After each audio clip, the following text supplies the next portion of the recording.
right, everybody. What is up? What is up? Welcome, welcome, welcome. It's another night. As Willie D says, it's go time. It's go time.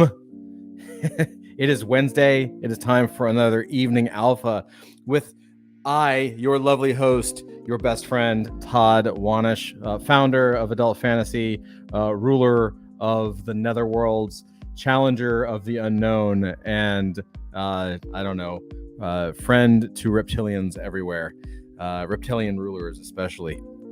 So, what are we doing here? What is this about? Well, it's the Evening Alpha. So the Evening Alpha is a chance to sit back at the end of a long day, at least here on the East Coast of the States, and reflect and, sip on a nice little glass of wine and check into to the market, check into the NFT space, check into the crypto space, see what's going on. It's time for us to really check out what is happening and see what the news is, right? It's really my chance to see what's going on in the world, because during the day I'm running Adult Fantasy, which is a decentralized, community-owned, character-based entertainment company. We're a character franchise-building company going after the throat of Marvel. That takes up a tremendous amount of time and a hell of a lot of energy, and you got to keep your finger on the pulse of everything. And so this is the chance to do that. The kids are in bed. Finally, once the kids are in bed, we get to do stuff. We get to hang out together. And today is going to be an interesting one. A little bit of a departure from NFTs tonight, although I have some NFT news too, if we have time for it. But the most interesting story of the day is what's going on with stablecoins. So I wanted to share some of the stuff with you and give you my thoughts. We cover a lot of weird stuff. Yesterday was all about legal contracts in IP. It's the most, I don't know, man. I feel like we should start doing 5 things you didn't know about people, we should just start doing clickbait shit, but hey man, this is who I am. We gotta go real. Let's see who's here as everybody starts coming in. Master Chief, welcome. How you doing? Welcome to Evening Alpha. Willie D, it's go time. That's absolutely right. Dusty, what's up, man? How you doing? Welcome. So it's been a crazy day. So I'll tell you, we have a lot of things before we jump into new stuff. There is so much stuff going on behind the scenes with Adult Fantasy and the technology. So I can't, under promise and over deliver, right? So what I can tell you is that there are a lot of things going on behind the scenes. We have a lot of things planned coming up. I really want to tell you all about it because it's freaking exciting. Let's just say this: I'm not getting a lot of sleep, and that's good news for you guys. We're working hard every day because this doesn't exist without you, and you guys make this possible, and we respect that, and we appreciate that, and we do everything in our power. We are absolutely doing everything in our power to kick ass and take names and bring a tremendous amount of value to the space. And I think you guys are going to be very happy over the course of this year when you start to see what we have happen. So with that said, hey everybody, what's up? Hey Carrots, welcome. Evening fam, how you doing? Hype TV, how you doing? Hey Hype, how you doing? Casper, welcome. Let's go. Absolutely, can't wait. Yeah, I really wish I could talk about the stuff we have going on. I will say this. I have had the absolute pleasure in the last several weeks talking to a number of project creators and project owners in the NFT space, and this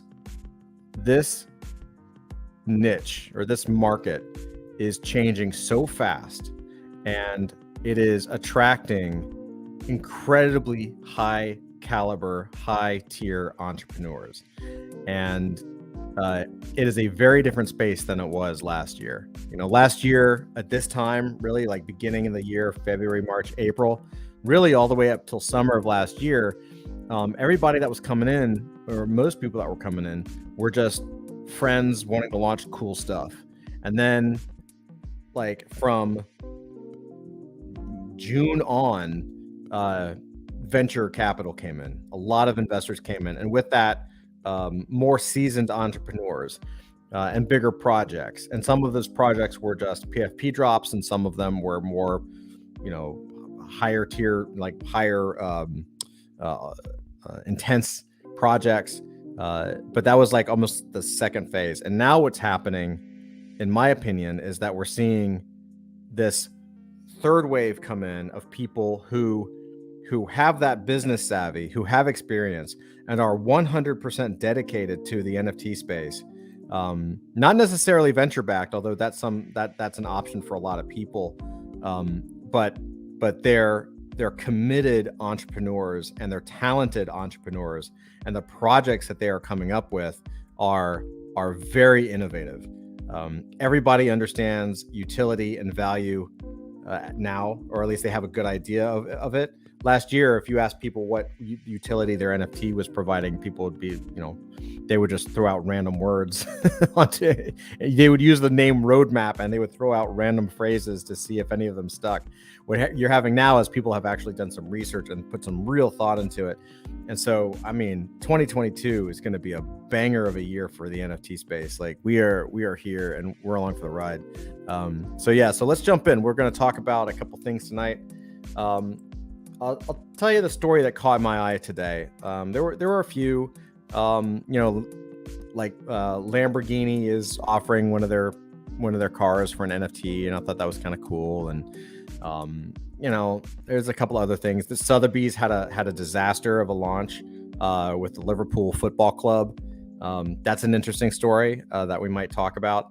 But the thing that I thought was the most important was this story right here. And it really wasn't this story per se. It's a cluster of stories that have been happening over the last several weeks. So I wanted to talk about this a little bit and just kind of pick your brains about it too, because I don't think there's a right or wrong answer right now. I think everybody's discussing it and they're trying to figure this stuff out. So it's very fascinating to see what is going on. So it says Toomey drafts bill to exempt stablecoins from securities regulations. The Stablecoin Trust Act proposed that the digital assets be identified as payment stablecoins, which are exempt from many securities regulations. Republican Senator Pat Toomey, the ranking member from the Senate Banking Committee, has drafted a bill proposing a regulatory framework for stablecoins in the United States. According to a draft released Wednesday, the Stablecoin Transparency of Reserves and Uniform Safe Transactions Act. My God, dude. Do we have to find a word like trust and try to pound in words into that? Good Lord. Anyway, the Stablecoin Transparency of Reserves and Uniform Safe Transactions Act. Got it. Abbreviated as the Stablecoin Trust Act, proposed that the digital assets be identified as payment stablecoins, a convertible virtual currency used as a medium of exchange that can be redeemed for fiat by the user. Critically, the bill proposed that such offerings could be exempt from securities regulations by amending existing laws to ensure the definition of security does not include a payment stablecoin. So the reason why this is important is that there's a really big battle going on, and really bigger than we could even talk about in an hour or so tonight. And that is that crypto is starting to dominate. NFTs are dominating. It is clear that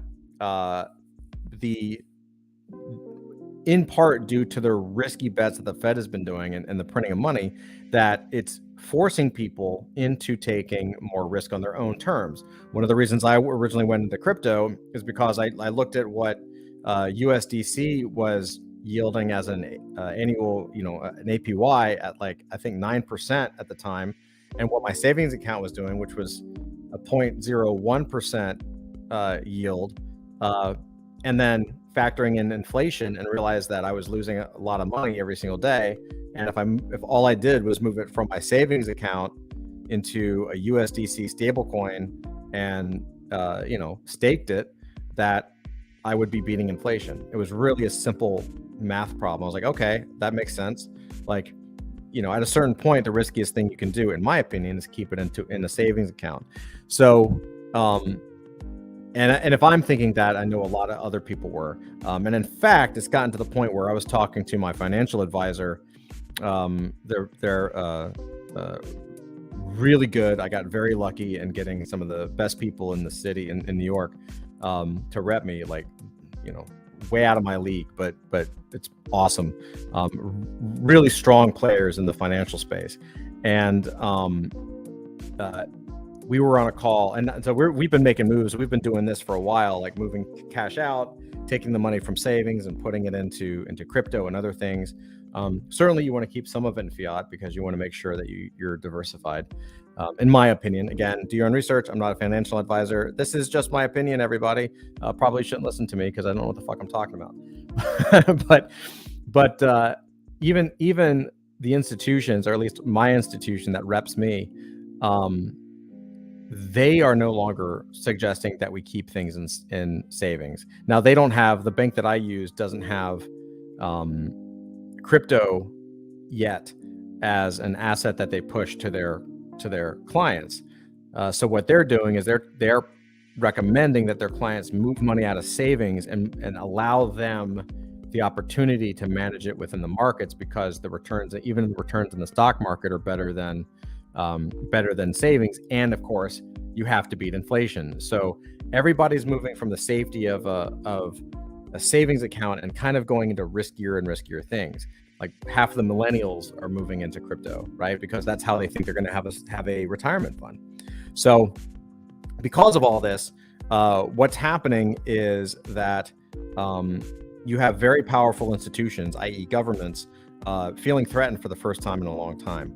And what's occurring is there's a silent battle happening where many of the world's largest countries, well, all of them, are really looking to push CBDCs, which is central bank digital currencies.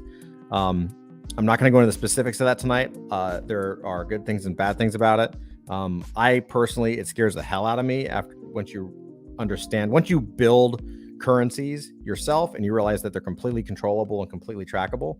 The idea of a government having that power scares me personally. With that said, one of the threats to that are stablecoins and crypto and all of these other processes. And the reason it's a threat is because it's something that they can't control. So after you look at the market and after you look at the way crypto works, it's been one of the suggested weaknesses of crypto are stablecoins. So that's what this is about. And that's why I want to bring this up, because the reason why stablecoins are seen as a point of attack or a point of contention or something that could be seen as a weakness in the system of crypto is because stablecoins are sort of like a fulcrum point. They are the savings account of crypto. They're considered a safe place. And because of that, they have a tremendous amount of activity. And it's also, stablecoins are also the place where most people put their money as they onboard and offboard, like on-ramp and off-ramp from crypto. Meaning, when you're coming into the crypto space and you're going through a DEX, a lot of people just move it like I did. They go right from their bank account to a stablecoin because that's the very first step. Likewise, when you're coming out of crypto, most people, or a large number of people, will go from something like Ethereum to a stablecoin, and from stablecoin to their bank account, right? So it's seen as a central hub point, and so there's a lot of effort to control that through regulation. Like USDC, it seems, in my opinion, seems to be fairly stable in terms of like it's backed one-to-one by fiat currency, actual money. On the flip side, I know that there's been like huge battles with the SEC over USDT, which is Tether, because it may or may not be backed one-to-one by a dollar. And this is speculation. I don't have the articles in front of me, but from what I remember, there was some speculation that the way that USDT balances out their accounting is through investing in other assets. Like it might be NFTs or it might be reinvesting into crypto, which is high risk. So you're going to start to see more and more news about stable coins because it's been determined that that is the a central point where people can go after to see if they can start to control and regulate the broader crypto space. So that's why this is interesting. So, at least interesting to me. So it says, critically, the bill proposed that such offerings should be exempt from securities regulations by amending existing laws to ensure the definition of security does not include a payment stablecoin. The legislation also proposed that stablecoin issuers, which would include national trust banks and licensed state chartered trusts, be licensed by the Office of Comptroller of the Currency. The issuers would be required to back up their stablecoin reserves with assets that are cash and cash equivalents of level 1 high-quality liquid assets denominated in United States dollars. So I believe USDC does that. I think you can check their website, and it even says that on their website. Toomey said that the draft of the bill was focused on stablecoins due to their, quote, potential, among other things, to speed up payments and automate transactions. He further stated, the proposed regulatory framework I'm releasing today will allow crypto innovation to continue flourishing, blah, blah, blah, politician speak. U.S. lawmakers in both the House of Representatives and the Senate have previously discussed how stablecoins might be integrated into financial regulatory framework. In a December hearing on stablecoins, Toomey proposed the stablecoin issuance not be limited to insured depository institutions. North Carolina Representative Patrick McHenry proposed a state-level regulatory framework on stablecoins in lieu of a comprehensive federal law during a House hearing on digital assets in February.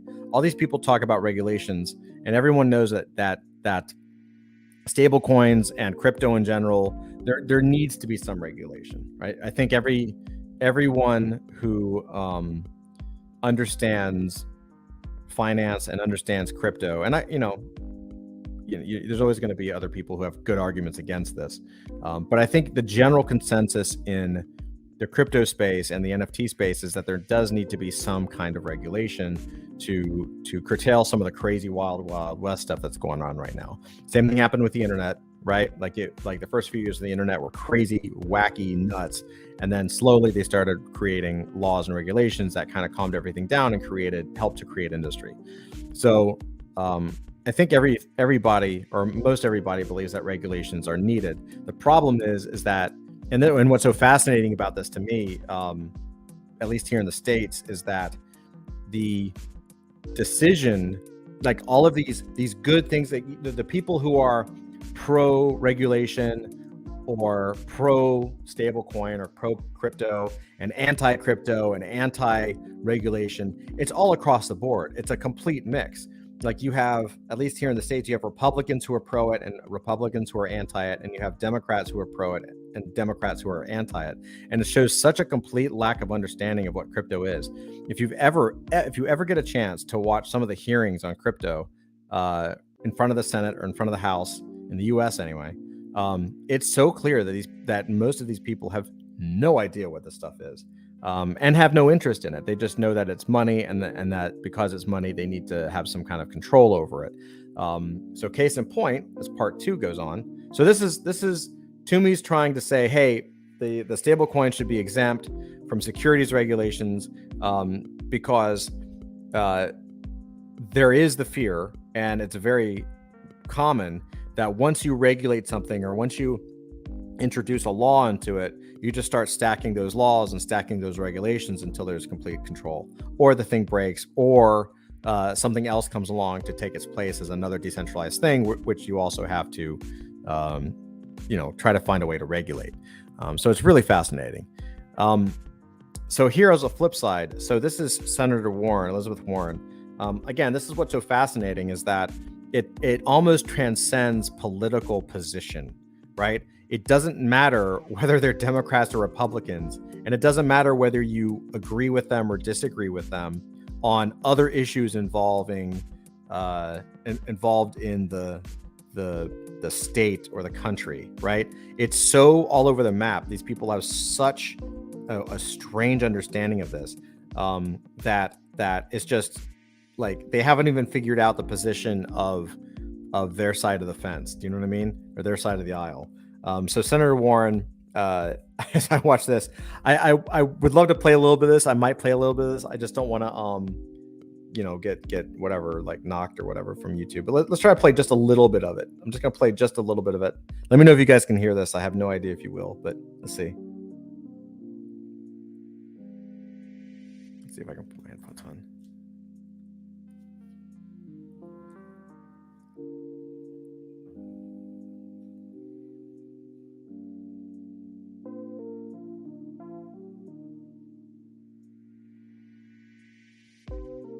Yeah, she's going in like she really doesn't understand this at all.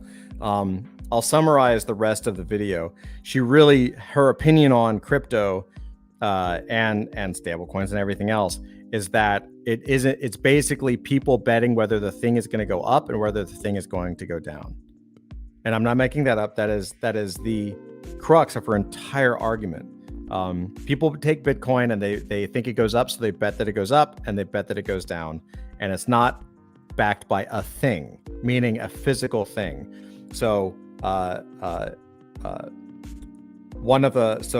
can't remember his name. The question that the guy asked after this is like, oh, it's more like art. And she's like, well, no, because art I can hang on my wall. And there's such a misconception here that, like, put aside that Bitcoin, like Ethereum, can actually be used to purchase things, and I know one of the arguments that I've heard is like, well, it's not backed by anything, like the US dollar is backed by FDIC and stuff like that. And it also, can't hear it. Sorry about that, guys. I'll figure out the volume later. She basically just says,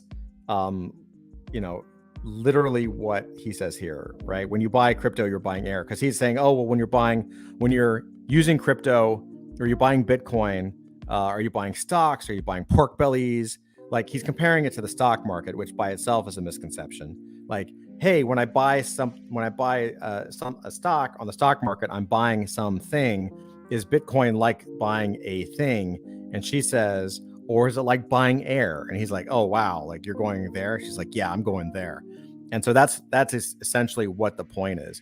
And so she misses fundamentally what everything is about. And there is an argument out there that says, well, the US dollar is backed by the FDIC, to which I would say you need to research that, because in recent years.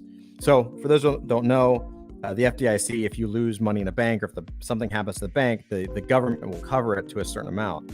What most people don't know is that the FDIC has slowly been like changing their rules so that you may not be as covered as well as you think, right? Just because your money is in a bank doesn't necessarily mean that if you lost everything, you would be able to get it back, right? Maybe if it was a small amount, but I guarantee you, if you lost a lot of money, you'd have to jump through some hoops because they've been changing the rules.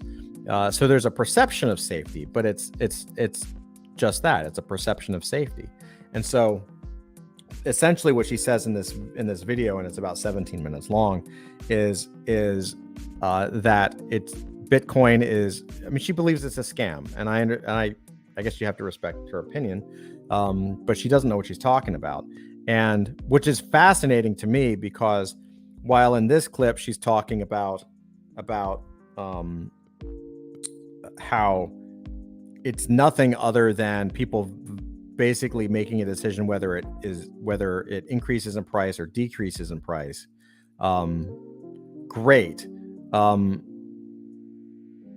I've also heard her talk about how the black market and drug lords and cartels are using crypto to launder money or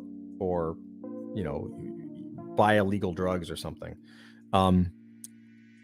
And so she wants to regulate it because criminals use it, which is funny because, from my understanding of history, most of the crime in the 20th century in the United States, I would say 100% of the crime, at least financial crime, that was in the United States in the 20th century had to do with the US dollar, because that's about what was there.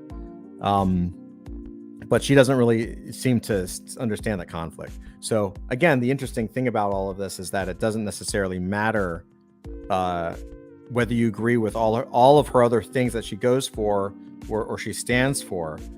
Same thing with that other guy. Like, it doesn't matter whether they're wrong, whether he might be wrong on everything else and she might be right on everything else. There's such a misunderstanding of the space and what and what is going on from our leadership, from people that represent us, that any attempt to regulate may end up damaging, the greater good. And so one of the other things to tie this together here, and then we'll cover something else. I know it's a little always crypto and government. I always try to stay away from political stuff, but sometimes you just have to like wade into those waters a little bit just to kind of see if there's a point there. So the UK government to release its own NFT and bid to embrace crypto technology. The UK government is experimenting with digital collectibles as it strives to turn its economy into a global crypto asset hub. In a speech delivered at the Innovate Financial Global Summit, the UK's Economic Secretary to the Treasury, John Glenn, says that the nation's coin supplier has been instructed to create a non-fungible token. The Chancellor has asked the Royal Mint to create a non-fungible token, an NFT, to be issued by the summer, an emblem of the forward-looking approach we are determined to take. According to Glenn, the UK's goal is to embrace blockchain technology early in order to get a head start. If crypto technologies are going to be a big part of the future, then we, the UK, want to be in on the ground floor. And in fact, if we commit now, we can lead the way. So here again, this is identical to the Elizabeth Warren take. So it's identical, but I think it's a better position, but it's also a little sneaky, because what they want to do in the UK is they're like, crypto is here, we should just let it in. Basically, it's a smarter way to get control, right? So they open the door and they pass laws that allow people to use crypto in the economy. This is going to happen anyway because governments want you to get used to crypto so that they can start using and issuing CBDC. And so the way to get people to use CBDC is to have people already use crypto. And the way that people can already use crypto is if you allow it to be used anywhere. They have to balance it, I think, because of, they don't want to crush currencies. Like you don't want to crush fiat currency, but it needs to be put into commonplace so that people get used to this. And so it's a very smart thing to say, we're going to be the lead on crypto technologies. We're going to be the global leader. We can bring that here. But then I promise you, and they might even talk about it in the article. We'll find out. But the goal of bringing it in to the UK is so that they can test it, so they can start to see how people use it, so that they can start to formulate how the CBDC would be used, and so they can regulate crypto, so they can regulate this. And at the end of the day, I think you'll find a few years from now that crypto will be much more regulated than CBDC, right? They want to make it harder to use over the course of time, so that you'll be pushed towards the currencies that they want you to use. Because, and this is something that I even think a lot of people in the crypto space don't seem to get. People think, oh, crypto is the end all be all. It's can't be stopped. It's freedom forever. You got to realize that, you're up against massive governments with trillions and trillions and trillions of dollars at their disposal, and they have the ability to print money. And there is no power on earth. I don't care if you think the government's a good government or a bad government. There is no power on this earth that's going to give up that type of control over money that easily. They're not going to just accept it and go without a fight. They're not going to just say, oh, this is cool, let's just all be, kumbaya, and yeah, that's great, we'll just take our dollar bills and go home, we'll just turn off the presses. No, they're going to try to control it, and they're going to try to make it difficult enough for you to say, screw it, I'll just use your currency, digital currency, instead of my digital currency. So that's kind of what's going on. They say, Glenn says that having crypto-friendly environment will generate employment opportunities and accelerate innovation. I do believe that. We think that by making this country a hospital place for crypto, we can attract investment, generate swaths of new jobs, and create a wave of groundbreaking new products and services. 100% true so far. That sounds great. Glenn also notes that the UK will adopt a proactive approach in regard to crypto. Glenn also notes that the UK will adopt a proactive approach in regard to cryptocurrency regulations. That's why in this country, we've already said that we'll seek to protect consumers by legislating to bring certain crypto assets into the scope of financial promotions regulation, and it's essential that investors understand the risk they are taking. So there you go. There's the rub. Hey, bring it all in. We're going to be the global leader. We're going to new jobs, groundbreaking stuff, and regulations are there to protect you. And we want to protect you so much. You're going to love us, to death. We're going to protect you so much. It's a thing, man. It's a thing. Let's see, do we need anything else? And the Bank of England's Financial Policy Committee recently noted, we are mindful that as crypto technologies grow and become more interconnected with the core financial system, we need to ensure that regulators have the right tools to manage the associated risks. So crypto is risky. They're going to manage risks because they need to de-risk it so that you're safe. And the best way to de-risk it is to make sure that you can only spend it where and when they say. That's what it comes down to. So it's really impressive, man. It's really cool. It's an amazing time. We live in an absolutely amazing time. I do believe that we are in a golden age. I do believe that it's going to happen anyway. So I do agree that like what the UK is doing to bring it in to generate swaths of new jobs and groundbreaking new products and services, it's absolutely going to revolutionize everything. It's also as a community of people who are here early and first, I do feel a sense of responsibility to at least bring these things to attention for discussion. I don't proclaim to have answers or all the answers to this stuff, but it's up to us as early adopters to like really examine the stuff and say, well, where do we want to take it? It's up to you guys to research this stuff and to learn about this stuff, so that when people start passing bills or when they start passing regulations, if they do something like sneaky or snake-like, that we can call them on it, because this is our chance to be free, right? This is anybody that's been here for a couple of years has probably made more money in crypto and NFTs than in anything else they've ever done, and it's purely because it's a little bit of a wild west. You can also lose your ass, right? Like it's kind of an all or nothing space. And again, I'm not saying that having no regulation is good. However, there's a balance, and so it's up to us to really watch these people and really see what they do and read the bills that they propose so that we can guide this movement forward for ourselves and for our families and for our families' future, because there will be people who look to take this away or who look to control it. Like, it's the future of money. So something tells me, looking at history, that money tends to bring out some pretty nasty characters who like to control it. Let's see what you guys have to say in chat. Carrot, sorry that you couldn't hear it. I'll check that out later. That was one of those things I hadn't actually tested beforehand. So I'll test that next time. I haven't actually shared video through a StreamYard in a while, so I'll have to try that again. J-Raw, what's up, man? Just starting, right? Yeah, so absolutely. Hey, Dickens, what's up? I just feel dirty just saying your name, dude. Dickens here for the NFT Alpha. Awesome, man. Yeah, we're gonna pop to a couple of NFT stories real quick as well. Dickens says YouTube was super late in making the stream show up in the sidebar. Really? Yeah, YouTube. J-Ross says, like and subscribe, everyone. Share this with the chat. Please do. Yeah, share this. Hola, Master Chief. What's up? Yeah.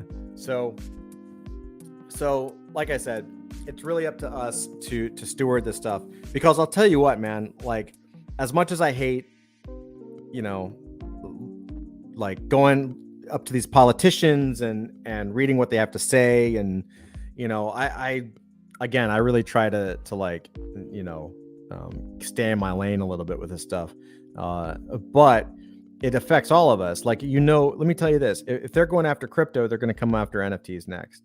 Right? NFTs are unregulated. They've been trying to come after the art market for decades. The only reason they can't go after the art market before NFTs and crypto, the art market was the last and only unregulated asset class.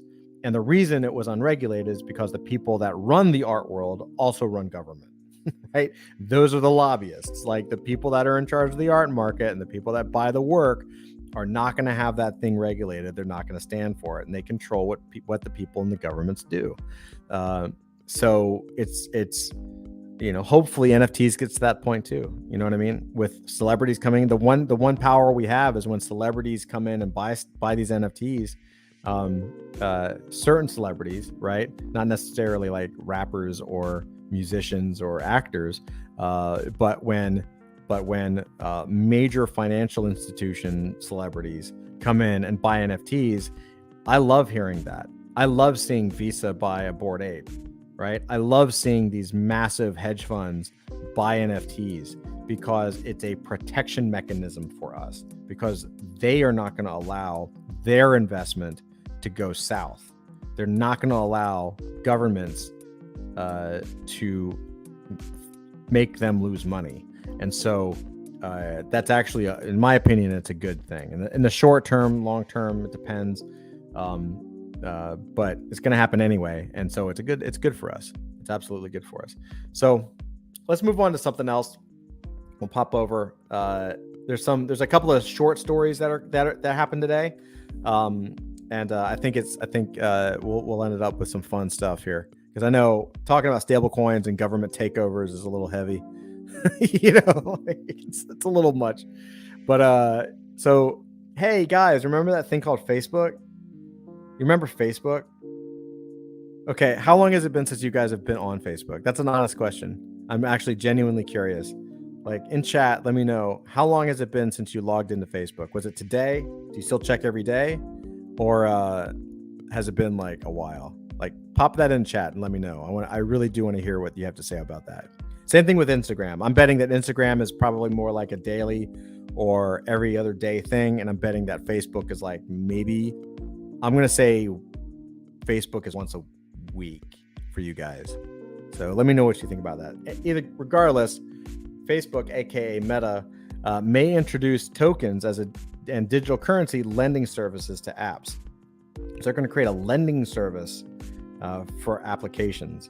The virtual currency, which employees have reportedly dubbed Zuckbucks, which is just, I hope they keep that name just so I never have to touch it. Zuckbucks will be aimed at use in the metaverse.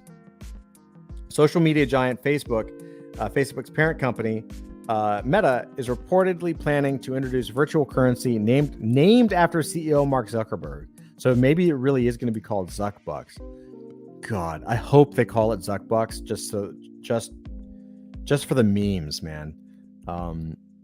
They're going to name it after Mark Zuckerberg. Okay. What happened to Libra? Anyway, Meta is reportedly planning to introduce a virtual currency named after CEO Mark Zuckerberg, as well as lending services to apps it owns, which may include Facebook, WhatsApp, Instagram, and Messenger. According to a Financial Times report on Wednesday, the move towards tokens and virtual currency is aimed at exploring alternative sources of revenue as interest in Facebook and Instagram drops. Meta's potential virtual currency, which employees have reportedly dubbed Zuckbucks, will be aimed at use in the metaverse. The report does not allege Meta is exploring traditional cryptocurrencies tied to a blockchain, but rather centrally controlled tokens to be used within its apps, similar to in-game currency. The company is also reportedly considering creating social tokens for engagement rewards, as well as creator coins for influencers. So I guess my question would be, if it's not going to be... Oh, I see. So if they're not exploring traditional cryptocurrencies tied to a blockchain, then what's the pay mechanism for the crypto? Like, it has to be supported. There's got to be liquidity for the coin in order for people to give a shit. Otherwise, it's just a badge, right? So I'm a little curious. I feel like I don't have the full picture on what this is going to be and how it's going to work, because you could do this now. I mean, it's a lending. Yeah, I don't understand it. It's going to have a ticker, and it's going to have liquidity. So it's going to have to be on a blockchain, and it's going to have to be a token.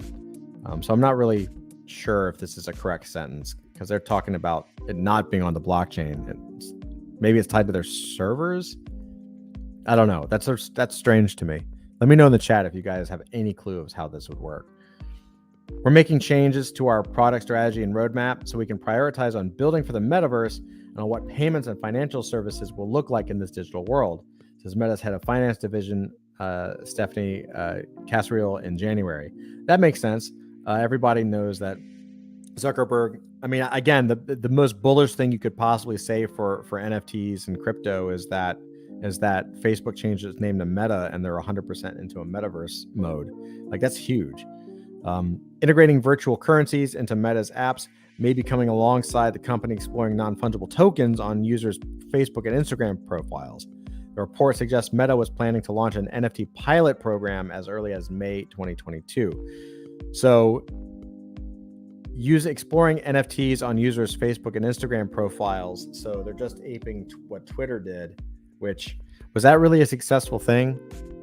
Like having the hexagon as your NFT, like, I know a lot of scammers that ended, well, I don't know personally, but I know a lot of scammers, what they did is they like minted JPEGs of Bored Apes and CryptoPunks and then submitted it to Twitter, and Twitter was like, yep, you've got that NFT.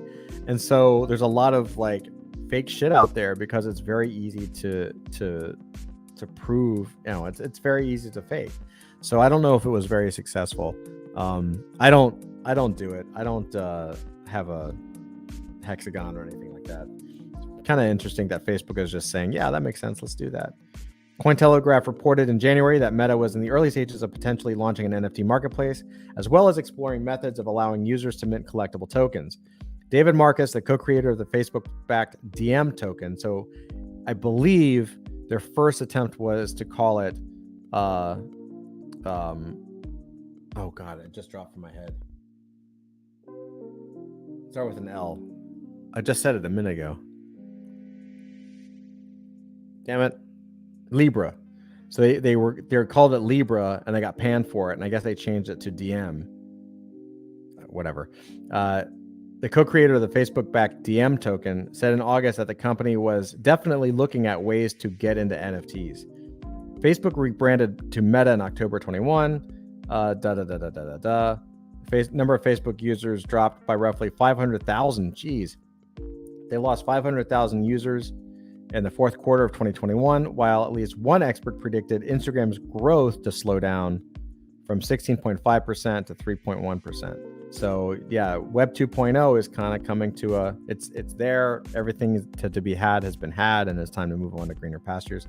I really hope, I know this is just an artist rendition, but I am begging Facebook, aka Meta, to make their Zuckbucks look like this with Mark Zuckerberg's face. I don't know, man. Similar to a CBDC, I don't think I would have any use for a Facebook digital currency, especially if it's not tied to blockchain. Why would you use it? I guess you could. I mean, the only other way you could do this that would work is if it's kind of like an in-game currency. Then the Web 2.0 version is you essentially buy packs of cash, right? You buy stacks. So I give you $20. I give the app $20, and I get,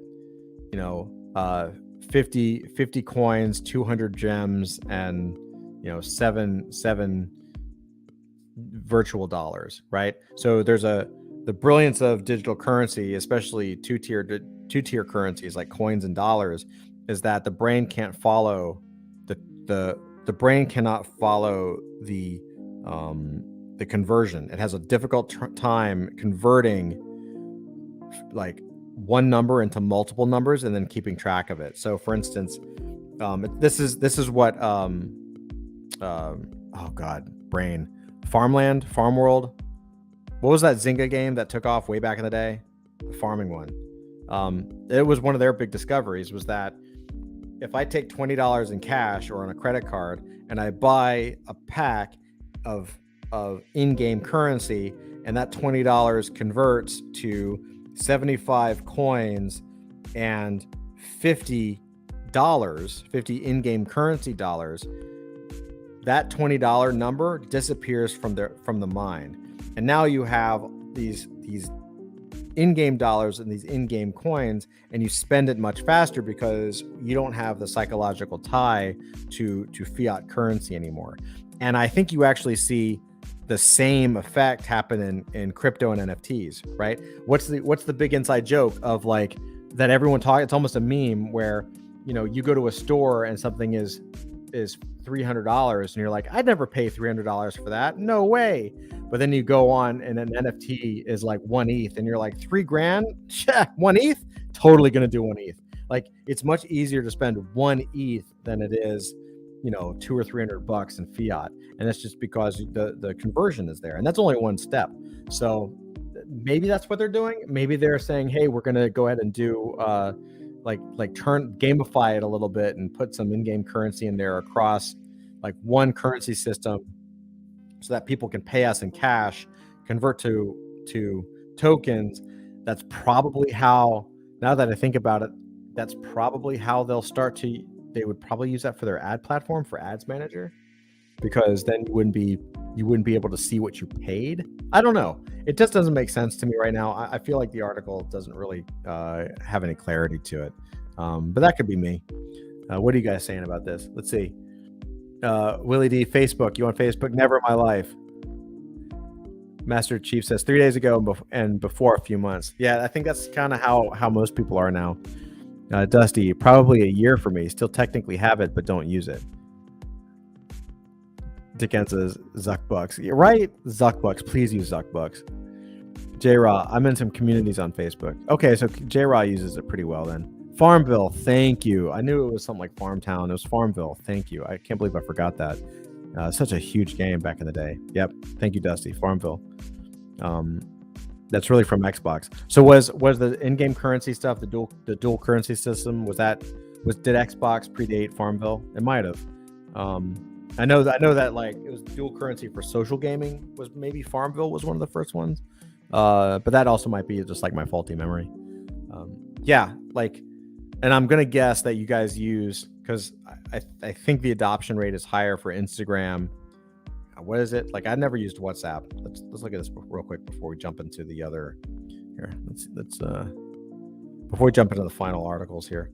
It says yeah, so the Facebook universe is Facebook, WhatsApp, Instagram, and Messenger. I know a lot of people use the Messenger app more than Facebook because it's like a chat app. Even though it's also included inside of Facebook desktop, most people use the app. And I know Instagram is probably more popular than Facebook. I haven't been on Instagram in a long time, but that's only because when I do, it still has really strong habit forming. Like the habit forming pull of that app is really strong. Like the only thing that's on my Instagram account is art. You know what I mean? So anytime I open that app, it's like an hour and a half of me just like scrolling through it. You know what I mean? Like this never ending scroll, seeing the next piece. So I try to avoid it. And I think it's going to be similar for you guys. Dusty, time to compete. Need Todd bucks, Wabucks, some Wanish dollars, Wabucks. We need a currency, guys. We have to come up with a digital currency. You know, we may need one for adult fantasy. What's a good adult fantasy currency title? Well, maybe that'll be we'll do that as a giveaway or something. We need some good currency names. All right, so let's check out one more interesting article for you guys this evening. This is a little fun. Now, you guys know I have a thing where I really don't crap on projects. However, this is actually fairly funny. So this is Sotheby's. So Sotheby's Auction House, the wonderful, incredible Sotheby's Auction House. They decided to launch this project called the Heroes Club, and it's with the football club LFC. So LFC is Liverpool Football Club. I saw this. I got the email. I'm on their email list, and I couldn't understand what the hell they were doing. So who will be in your squad of heroes? LFC Heroes Club NFTs come in many different forms. Your unique NFT will be a combination of match mode, fresh mode, and super mode traits, but it's a mystery what you'll get until after the sale. Ooh, pretty cool. Look at the art. So, okay, again, I'm not gonna, I want to be careful because, lest it comes back on me. I am a little superstitious like that. Plus, I like to believe that everybody puts in their best effort. My big surprise really was that Sotheby's would actually launch something like this. I understand that it's a football club, but it just doesn't seem to be up to the level of what Sotheby's would do. I mean, Sotheby's is a really well-respected auction house. They've had some brilliant drops. They did, I believe Sotheby's did pack. Like that pack drop was massive, man. And it was gorgeous. This just doesn't have the same vibe to it. And so I was really surprised when I saw this as an auction. So here's the interesting thing. And this came out today. They're still having to explain NFTs and what it is. And they tried to promote it as being energy efficient by using Polygon. So these were minted on Polygon. All well and good, except the fact that Liverpool Football Club's foray into NFTs branded a disaster. The LFC Hero Club collection auction ended this week with around 94% of the available NFTs unsold. 94% went unsold. A look at the public feedback towards the project shows the average fan is not interested. And I think this is also, so the other thing that I have the other thing that fascinates me about this article is that it suggests that fans are not interested in NFTs. It does not suggest that fans are not interested in just these NFTs because maybe they weren't up to a quality level that most people would go after, if that makes sense. I'm trying to be nice. Premier League Football Club Liverpool is reeling after its 6 days. They had this thing up for a 6-day Sotheby auction. So it was an auction. Ended on Monday, having sold just 9,721 out of an available 171,072 NFTs. Well, there's your problem right there. Like there's a reason why, usually the cap, unless you're huge, unless you have a massive NFT following, 10,000 is the cap, man. I mean, they almost hit 10,000. They really should have just done 7,000, sold out, and had a huge success. And this is the other thing I was talking about this with some people in the space today. We're in such a weird place where, like, if they had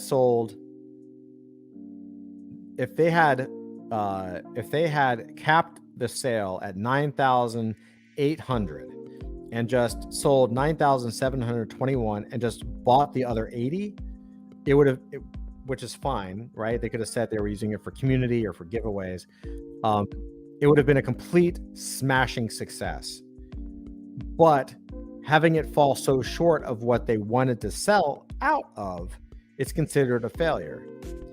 So it's so interesting that they still hit numbers that are actually fairly normal in the NFT space, but because they picked a high number, it's considered a disaster. And I believe that's a function of just the time we live in and the phase we're in with NFTs. It's really not a disaster because they still sold like 9,700 pieces, man. That's not small. Let's see. What are you guys saying about this? Let's see. Metaverse still alive? I don't know. They can't phone up some of their famous artists for a favor. Yeah. Maybe they hung them up on them. Energy efficient equals low effort, I guess. Well, you know what? Not necessarily low effort, but I do think nobody gave a shit. And that's something you see a lot. I'll tell you, like, from experience, a lot of what the press says and what you hear that's important doesn't matter when it comes down to it. So like this, being energy efficient was not enough to sell out. Like nobody seemed to give a shit. It didn't bump them enough to get 171,000 pieces. When we started working on crypto or on NFTs last year, the thing that everybody was talking about was like on chain. Everything NFTs 100% on chain forever. That was the most important thing, and it turns out that nobody really gives a shit. Has anybody asked Azuki like how much on-chain stuff they have? No, nobody cares. Like everyone knows it's an NFT. Everyone knows the information's on chain. The images are on IPFS or Arweave, and that's good enough. And so, you have to be. I think you have to kind of really know your audience in this stuff. The mint price must have been too high. Maybe. I hope the article tells us what the mint price is. I don't know if it will. He wants to say that these are Fiverr art. No comment. No comment. Dusty says less than 10 ETH in 10 E. What's 10 E in aftermarket? Is that 10 ETH? Is that what you mean? 10 ETH in aftermarket? Who advised him? Yeah, exactly. I care, but one of the few. Yeah. I think IPFS Arrowweave is good enough. Yeah, exactly. Fiverr hate is real for sure. Dusty says, yeah, so less than 10 ETH in aftermarket. Yeah, they did sell some big pieces. So they're talking about, let's see, they said the LFC Heroes Club collection is described as a cartoon avatar depictions of the Liverpool squad. Token holders are granted, quote, access to a range of ongoing benefits. Quote, holders have access to a members-only LFC Discord community chat channel where they can interact with other passionate LFC Heroes Club members. Additional benefits include virtual hangouts, competitions, guest appearances, updates from the LFC Foundation, and LFC retail discounts. So that might have been part of the problem as well. This is an auction on Sotheby's. So if Sotheby's is choosing you to be a part of their auction, it's pretty much a foregone conclusion that they expect. This isn't OpenSea, you know what I mean? Like they're expecting these pieces to go for hundreds of thousands, tens of thousands, or millions. Like it should have been not just a sellout, it should have been hundreds of millions of dollars. And so I wonder, to Digenz's point about who advised them, like, yeah, like, how about a Discord? Okay, you want to do Discord community because that's NFT centric. It makes a lot of sense. Why not have the players in there like every fucking day, or at least a member from the team, right, in there once a day or talking to people, right? Now they're talking about guest appearances, but that's like, what is that? Once a month? Once a quarter? Is it once a week? Is it every day? That's so bland and so not specific. If this, to do this right, in my humble opinion, they should have, because it's the official LFC club, the Liverpool Football Club, they should have had their team one a day just say, yo, you're going to be on Discord at 7 p.m. You know what I mean? For an hour, make them go on every day, have them talk, like that would have been interesting, but you're just talking to other fans. But there's chat rooms for that already. In addition, a percentage of the proceeds will go to the LFC Foundation. This independent charity provides support in the local area and beyond for sports activities, health and well-being, and youth interventions, among other aims. Very cool, but not a driver of sales. Okay, so now they're going to talk. So they say, in recent times, gamers have made it clear they don't welcome NFTs due to the potential monetization strategies they offer game developers. Based on the poor uptake of the LFC Heroes Club collection, sports fans hold a similar view. This is a really bad take. That's absolutely like such an opinion, and it's not a very good one. Not all gamers don't like NFTs. This is Crypto Slate of all places. Like, hey, Crypto Slate, how about you jump into NFTs and look at some of the games that people are making, and some of the people that are buying gaming NFTs, and how many like play to earn games are there in the NFT space? Something tells me that the people that are playing play to earn or create to earn or play to, whatever, like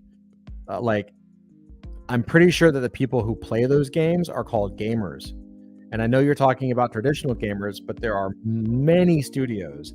We're talking last week about PUBG is now going in with their billion downloads. It's all going to be NFTs.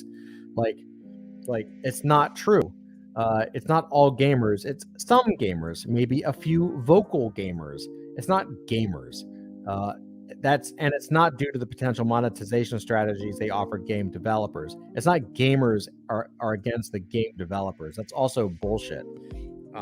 Usually from the gamers I talk to and have talked to, and feel free to correct me if I'm wrong, or feel free to add your own opinion of this. Most of the gamers that I talk to, their number one problem with it is their misunderstanding of the environmental impact. That's it. It goes back. The main two objections to NFTs are environment, and it's for rich people, right? That's like the number one and number two thing. There are misconceptions, there are false beliefs, but it's not really like, I don't know any gamer that's really anti the game developer. If they're so anti the game developer, why would they buy the games? Anyway, based on the poor uptake of the LFC Heroes Club collection, sports fans hold a similar view. Again, that's such a big leap in logic, like to say, oh, we hate NFTs. This author is saying that because these NFTs did not sell, football fans hate NFTs. And for fuck's sake, did you look at the NFTs? Do you see what they're offering? Does it look interesting? And it's an auction on Sotheby's. Again, if this was on the Liverpool Football Club website, they might have sold out. But you're auctioning these off. It's not like it was for 0.02 ETH. These are auctions. The LFC Heroes Club collection was available as part of a 2-tier auction. The legendary auction featured one-of-one NFTs of the 23 squad members plus first team manager Jurgen Klopp. Sorry if I mispronounced your name, bud. All 24 legendary lots were sold, with Mohamed Saleh fetching the highest price at $88,200, followed by lot 1, Jurgen Klopp raising $81,900. Well, there you go. They sold the legendary shit, one of ones. All of those sold out, and each one sold for $80 grand. Okay, so you showed them what was going to be valuable in the collection, and so they bought it. The Hero Limited Edition auction made up the remaining 171,000 NFTs, which is just a flood of pieces. I can't imagine how rare they are. This range also featured the squad, but each NFT varies according to the background color and match mode, fresh mode, and super mode traits. The asking price for Hero Limited Editions was $75. That's not bad at all. And with 9,697 sold, revenue generated comes in at $727,275, of which 10% will go to the LFC Foundation, and even more will go to Sotheby's. So the revenue generated by the legendary auction comes to $745,290, of which 50% will go to the LFC Foundation. All in all, LFC Heroes Club earned Liverpool Football Club a total of $1.47 million, $1.1 million after charitable contributions. This falls way short of the projected sales figure of $11 million. Well, that's really interesting because $75. So then the top tier was an auction, and then they just sold 171,000 pieces or tried to sell 171,000 pieces for $75. That's kind of amazing that's not bad. Maybe it's because it was in dollars and not ETH. That's really strange. Yeah, what do you guys think about that? It's pretty interesting. What does the community say? Liverpool Football Club was keen to stress that the LFC Heroes NFT operate on the energy-efficient Polygon blockchain. Yay, blockchain. That's what it says right here. Awesome. Energy efficient. However, in conjunction with the charitable element, this wasn't enough to arouse sufficient interest in the project. Director of Center for the Eurasian Sports Industry, claims that single buyers purchased multiple NFTs, making the sales figures even worse than initially thought. Well, again, that's kind of bullshit. I call bullshit on that because that's a normal for NFT purchases. They want to say that there were how many were sold? Like 9,000 whatever were sold. But that's even fewer buyers. There were 9,000 buyers. There were 9,000 sold. So maybe there were 4,000 or 5,000 sold, like whatever the holder count is. Probably could go to OpenSea now and check it out. Again, that's not a big deal. Football journalist David Lynch said the club has been weighing up the pros and cons of releasing an NFT collection for some time, but at the end they opted to go ahead despite the drawbacks for reasons of financial gain. Again, that's your opinion, bro. Certainly they were looking to make money, but you could have also said for reasons of charitable donations, because they did that too. I love the slant of some of these people. Presumably the financial gain outweighs any backlash as far as they're concerned. Oops. Now it's going to take me somewhere. Let me get back there. Yeah, that's Twitter, so I guess that's okay because it's all opinion based. Examine of grassroots sentiment shows that there's enormous skepticism towards digital assets. Where is that? I guess that's for soccer or for football. Common themes include NFTs being a vehicle for tax evasion. Copying pictures is the same as owning the NFT. Oh, God. Okay, common themes. So the reason people don't like NFTs are common themes include NFTs being a vehicle for tax evasion, copying pictures is the same as owning the NFT, and this being a money grab for Liverpool Football Club. So it's a combination of a lack of education and they just don't trust the football club, right? And this makes sense. There are fantastic sports NFTs out there. So Rare is a fantastic one, and I don't know their numbers, but I believe they're doing really freaking well. So to say that it's footballers don't like NFTs is to like say that you don't really know what the hell you're talking about.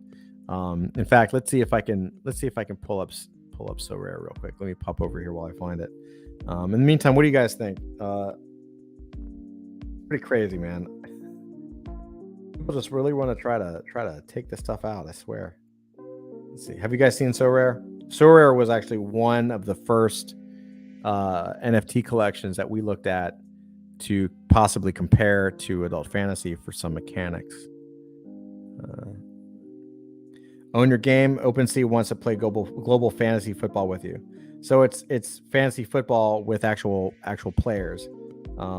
It's got everything. 230 clubs, officially licensed, new clubs every week. Collect and trade. I believe their stats change or they like update cards when the players are there. It's fantasy football, right? So this here, all of a sudden, look, I see football teams. I'm betting that Liverpool Football Club is in here. I'm betting that people collect them. Look, they're fully invested. It's Darkware, Benchmark, Excel partners. I mean, they're doing great. Right? So maybe, just maybe, if your NFTs had actually looked like this, as opposed to, I don't know, looking like, let's see it. Come on. Looking like that, maybe you would have sold more. Compare. Here you go. Here's the Liverpool release, and here's So Rare. Like, can you tell the difference? Can you tell the thought that's been put into it? Right? Look, limited, rare, super rare, and unique. 1 per season, 10 per season, 100 per season, and 1,000 per season. So rarity tiers. Right? Anyway, guys, it's fascinating. We have so many things. There's so many great things that are in the space and so many amazing projects coming out. And I think that when a project comes out and it doesn't do well, or a scam happens or a rug happens, we're kind of in that crab in a bucket phase. We're clawing out and we're getting good, and then there's all these other people that want to pull you back into the bucket, and all kind of die together. You know what I mean? Like, people don't want you to succeed, and they don't like to see the success of others, and they don't understand it, and they don't think they can replicate it. And so the best thing that they can do is to try to take you down, or to make it impossible for the next person to succeed, right? Which is often what happens. It's really a shame, but that's also why we're here, and also why we're kicking ass right now. Let's see. Dickenza says gamers will come around when they stop blindly following Web2 company FUD. Yeah, and also they'll stop. Like, here's what'll happen. They're gonna bitch and bitch and bitch, and then games are gonna start releasing NFTs, and they're gonna bitch about the NFTs, and then all of a sudden, some of them will start getting rich because the price will appreciate in value, just like it does with us over here in NFT land. And all of a sudden, they're all gonna be into NFTs, and that's just what's gonna happen. Dusty says 3,900 holders. So about, that's not necessarily, it's almost 50%, right? 9,000, a little over 9,000 pieces sold, 3,900 holders. It's a little less than half. That's like totally normal. That's 100% normal. It's such a funny story, because if they had only sold, if they had capped it, instead of trying to do like something ridiculous, like 171,000 pieces, if they had just done 10,000 pieces, gotten their number, and just bought the other 50, it would have been a completely different article. And they should have done what everybody else does. There's a reason why people purchase NFTs at a certain level. Like, there's a reason why the floor price, or the commonly accepted price, is around 200 and 250 US, which is 0.05, somewhere between 0.05 and 0.08, depending on the day and depending on what ETH is doing. And that's because it people accept it, and it works, and it also creates a good floor for the NFT. So if you're, I wonder, Dusty, you don't have to look at this up, but I would be curious to know what the floor is on a $75 NFT. Maybe it has gone up in value. That I hope it does, because I want all projects to succeed that are legitimate. Master Chief says, I want an NFT collection of great soccer die. That would be awesome. That's what I want. Okay. You know what I want? Here's what I want. We used to watch skate videos like all the time. We used to like get high and watch skate videos. I want skate videos where all it is are people busting.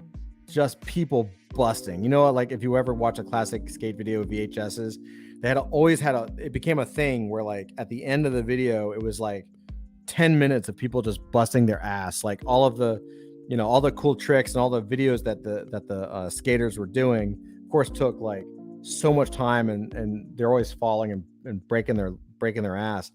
And so they would put all those outtakes at the end of the video, and it would just be like, oh my God, you just cringe for like, for like 10 minutes, you would just cringe. That's what we need. We need like top shots for skater fouls. You know what I mean? That thing would be awesome. Anyway, guys, that's what I got for tonight. Kind of a variety tonight. We talked about stable coins and kind of like, them coming for your money, which they are. We talked about Facebook. We talked about Sotheby's. A lot of different things going on out there. But I'm interested to know what you guys think. Dusty says 0.04, but almost no sales. I already had it open while we might be making Fiverr jokes. 0.04, but almost no sales. Yeah.